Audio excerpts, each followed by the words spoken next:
What is the spending password? When you set up a wallet, a private key is generated. This key is encrypted with your password and stored safely on your computer.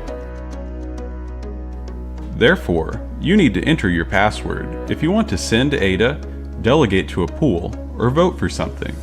The wallet has to access the private key at this moment, and it can only do so if you enter the password.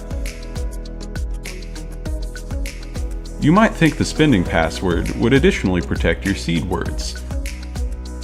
However, this is not the case. Whoever has the seed words does not need a spending password.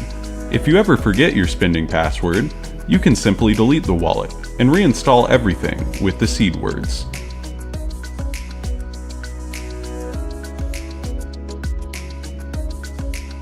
Thank you for watching.